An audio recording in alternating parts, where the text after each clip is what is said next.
Hey fellow Harley riders, thanks for joining us. My name is Kevin, the K in DK Custom Products, and today we're going to be diving deep into the subject of Harley brakes.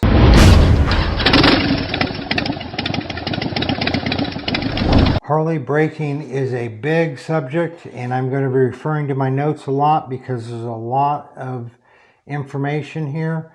And we're all concerned with going fast, accelerating, having torque, having horsepower, and accelerating quickly. But it's just as important when you need to be able to stop quickly. So we're going to be looking at best practices in braking. We're going to be looking at linked brakes versus unlinked. We're going to be looking at ABS. We're going to be looking at building muscle memory. We're going to be looking at if you should use just the rear brakes or just the front brakes or both brakes. We're going to look at the fact that Harley has changed their standards over the last few decades in regards to the braking. We're going to look at people who say that they don't have enough brakes, that the brakes don't stop enough. And we're going to be looking at two-wheeled bikes braking versus trikes, three-wheel bikes.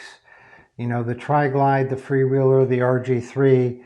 We're going to be looking at those, at how braking on trikes differs from braking on two-wheel bikes and how they're the same.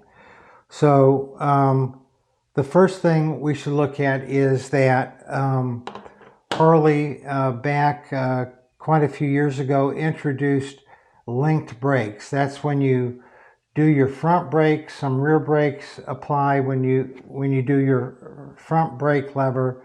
Even though you're not touching your rear brakes, the brake pedal, some rear brakes apply, and how when you push on your brake pedal, some front brakes apply.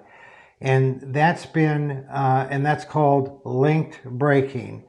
And variations of that have been on different Harley models, I guess somewhere over the last 10 years.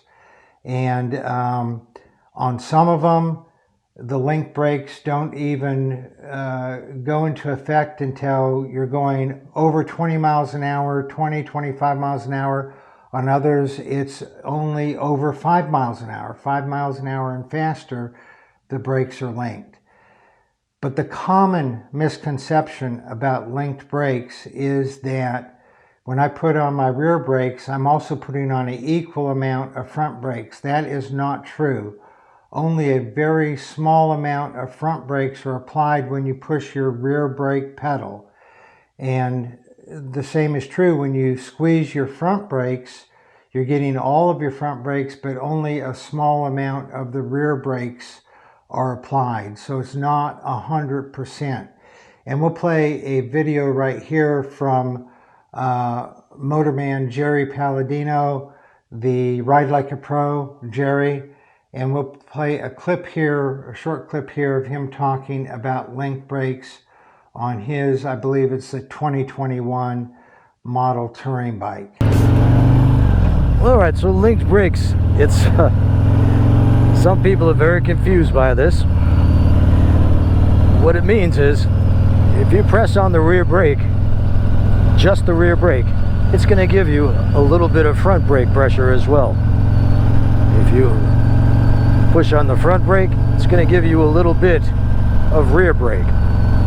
Now if you press really hard on the rear brake, it'll give you a little bit more front brake, but still nothing like if you actually applied the front brake. The bottom line where it comes to linked brakes is that when applying your rear brakes, you're applying your rear brakes and a little bit of front brake. When applying your front brakes, you're applying your front brakes and a little bit of rear brakes on linked braking systems. And we'll put up on the screen right here Harley's explanation of their linked braking system, and you'll see that they don't give a percentage. They do not give a percentage. I've read all different kinds of reports on what percentage it is. I don't know, but it's as much as 30%. and as little as 10%. So when you put on your rear brakes, you're getting 100% of your rear brakes, but only 10 to 30% of your front brakes. And conversely, when you put on your front brakes, there's even some that say that you're getting only 66% of your front brakes and 10 to 30% of your rear, and that you don't get 100% of your front brakes unless you also apply your rear brakes. Harley has not disclosed what those percentages are. But the bottom line is, don't think that just by using your handbrake or your foot brake that you're getting full braking power. And we'll talk about that more in a little bit.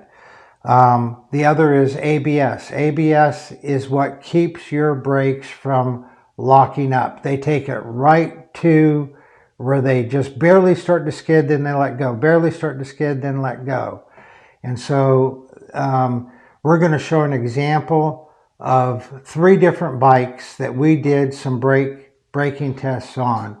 The first one is the Sportster. It has no link brakes, no ABS. It's a 2009 Sportster. When you put on the rear brakes, you can see right here that back tire is locking up. And it stays locked up until you let up on your rear brakes or come to a stop. Now we're going to look at a CVO with linked brakes and ABS. And you can see right here, you can see that when you put on the rear brakes, the rear tire stops spinning just for a split second, literally just a millisecond, a few milliseconds, and then it starts spinning again. So that's giving you maximum braking power on that one tire.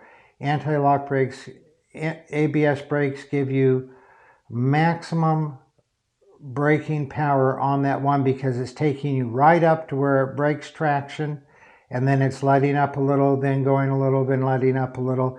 And that's why you hear that clunk, and that's why you feel that pulsating in the brake pedal.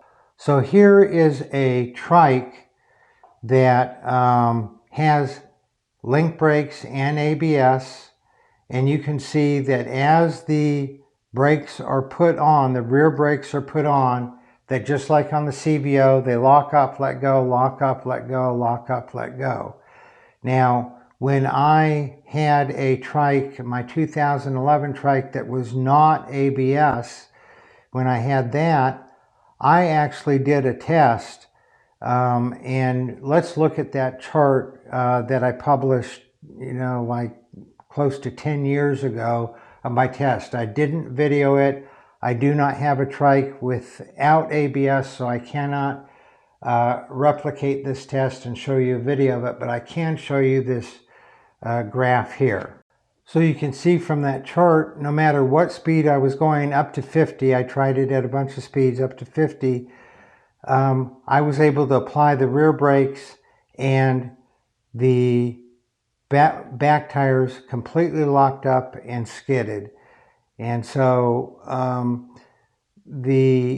and that is the same as like with the Sportster, and no ABS, and it completely skidded. So here's the next thing out there, and I call it a myth because I just have not found it to be true on any Harley I've ever ridden. I don't know how many hundreds I've ridden, and that is that there's insufficient braking power.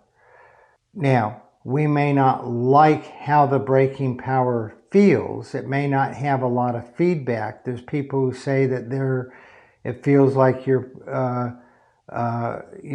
Fred Flintstone's putting your feet down, skidding along, or that there's just not good feedback. You can't really tell what's going on. But I can't tell you how many hundreds of comments I've read over the years about people say, I don't have enough braking power on my motorcycle, whether it be a two-wheel bike or on the trike, there's just not enough braking power there. And the answer is push the brake pedal harder. I have never gotten on a Harley where if I didn't push the brake pedal harder, I couldn't either feel the ABS kick in, which means I'm getting maximum braking power, or I couldn't lock up the rear brakes. If I'm locking up the rear brakes, then that means if I just push a little less hard, I'm getting maximum braking power. If you're locking up the rear brakes, you can't get more braking power than right before the rear brakes lock up. And so push the pedal harder, push the pedal harder, push your rear brake pedal harder, and it will either, if you have ABS, it will either start clunking and you're at max. You can't get better braking. You cannot get better braking than that. And but you have to push the pedal harder. I think a lot of people come from cages or metric bikes that have much better feel, much more sensitive, and they don't have to push very hard for the brakes to fully engage.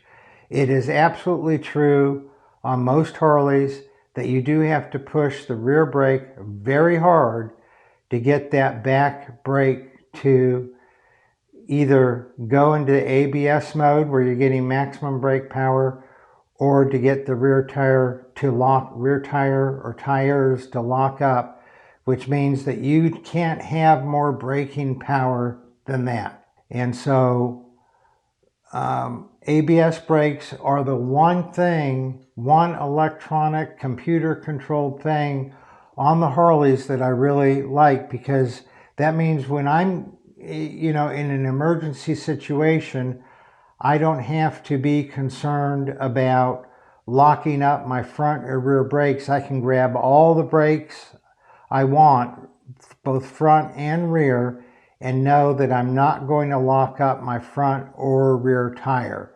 And so I'm going to get the maximum braking power that I can with ABS brakes.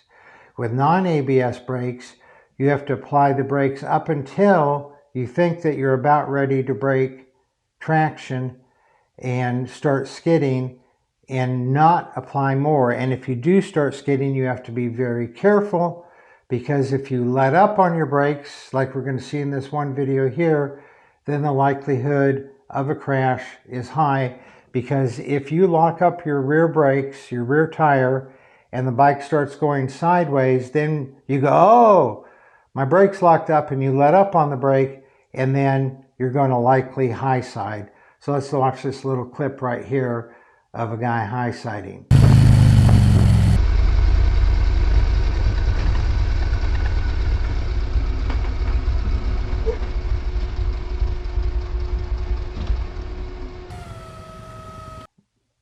So ABS brakes can be very, very useful. They don't let you lock up your brakes when applying them. They give you maximum braking power.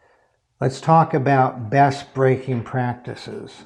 Best braking practices are to use your front and rear brakes at the same time. And people will go, well, I don't need all that braking. But here's the thing. You have muscle memory that builds up. When you get in an emergency situation, you want to automatically, without thinking, because you're not going to have time to think. When you get in an emergency situation, when you're a split second away from a car hitting you, or someone runs a red light or whatever, and you need maximum braking power, you want it to happen automatically. The only way it's going to happen automatically is if that's what your muscle memory, not your logical thinking, what your muscle memory is trained to do. So practicing braking, number one, practicing braking in an empty parking lot, I think is important for everybody to do. And even after you've mastered it, go back to that parking lot periodically and brush up on your skills. A person who is a black belt in martial arts doesn't achieve black belt, and 10 years later, they're not just as good as they were when they achieved their black belt. They kept practicing in between, or they lost that skill. So it's the same thing. You want to keep practicing in that empty parking lot. Now, knowing what we know about two-wheeled bikes that 70% of your total braking power is in the front brakes. This is not in dispute. Take that back. There's many people who don't believe that, who don't say that, who don't believe that that's true. The fact of the matter is, it is true. 70% of your total braking power, your maximum braking power, comes from your front brakes. The other 30% comes from your rear brakes. This is on a two-wheel bike. Because when you put your front brakes on, some of the weight shifts forward and weight comes off of your rear tire. When you're practicing your braking, you want to put your front brakes on just a split second, half a second, I don't even think a full second, but just a little bit before your rear brakes. That way your front brakes shift the weight forward, your back tire, some of the weight unloads. Then when you apply your rear brakes, you're not going to break that rear tire loose. You're not going to skid that rear tire. This is especially important on bikes that do not have ABS. If you put your rear brakes on and you are not skidding, and then you put your front brakes on, the likelihood is that your rear tire will start skidding because you have shifted the weight forward, and now there's less weight on your rear tire and it breaks traction, starts skidding, and then you're in a bad situation, because when you start skidding, you can maybe have that back end start swinging around side to side. That will spook a lot of people, and when it does, they let up on the back brake, and then you're going to probably experience an accident, a high side. So 70% of your braking power is coming from your front brakes. Put the front brakes on first and then the rear brakes. Practice this in a parking lot. Now on a trike,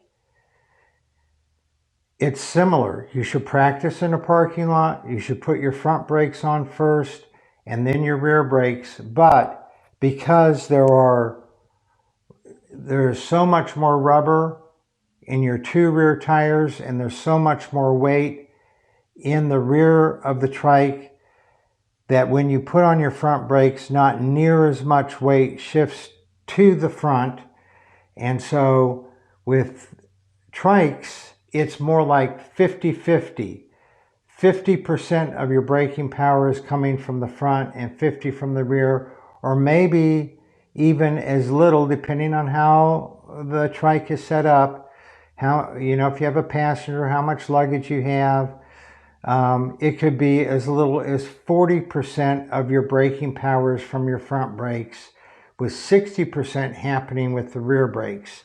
And this is where there's the most complaints, because people put on their front brakes, they put on the rear brakes, and they go, I'm not stopping fast enough. Well, you got to push that rear brake pedal harder and get it all the way to the point where it will lock up. The nice thing about a trike is if you do not have ABS and you lock up the rear brakes, your likelihood of going sideways is not near as much as on a two-wheel bike.